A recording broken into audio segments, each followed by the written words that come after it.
எண் 3 சபிகா ஆர்.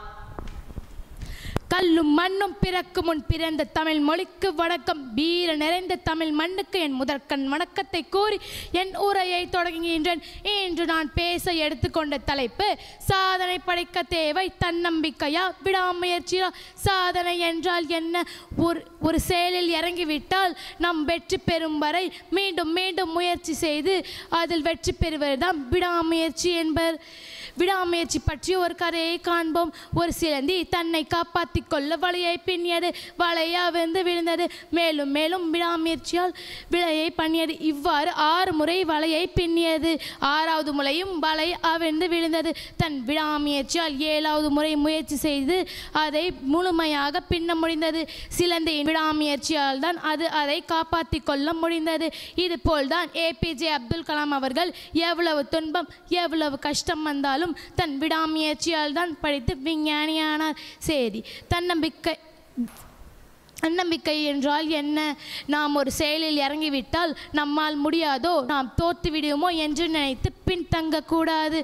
நம்மால் முடியும் என்று மனதைரியத்தோடு செயலை முடிக்க வேண்டும். தன்னம்பிக்கை பற்றி ஒரு கதையை காண்போம். ஒரு அரசன் தன் நாட்டு மக்களுக்கு ஒரு போட்டி அறிவிக்கின்றான். போட்டி என்னவென்றால், தன் கோட்டை கதவை யார் கைகளாலே தள்ளி திறக்கிறார்களோ அவர்களுக்கு தன் ராஜ்யத்தில் ஒரு பங்கு என்று கூறுகிறான். எவர் ஒருவர் தோத்து விடுகிறாரோ அவர் கைகளை வெட்டுவேன் என்று கூறுகிறார்கள். மக்கள் அனைவரும் பயத்தோடு யாரும் போட்டிக்கு முன்வரவில்லை.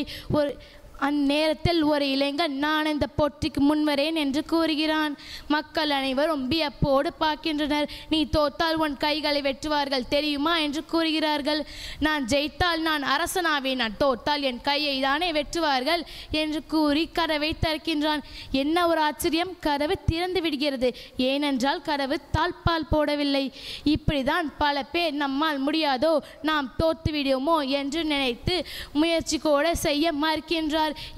இப்பதான் தாமஸ் ஆல்வா எடிசன் அவர்கள் 1000 முறை தோத்தாலும் 1001வது முறை மின் விளக்கை கண்டுபிடிக்கிறார். அவர் அன்று நம்மால் முடியாதோ, நாம் தோத்து விடுவோமோ என்று நினைத்திருந்தால் இன்று அவர் பேர்கோடி கட்டி பறந்திருக்காது. ஒவ்வொருவரும் வாழ்வில் தன்னம்பிக்கையோடு விடாமுயற்சியோடு இருந்தால்தான் எங்கும் செல்ல முடியும், எதிலும் விழ முடியும்.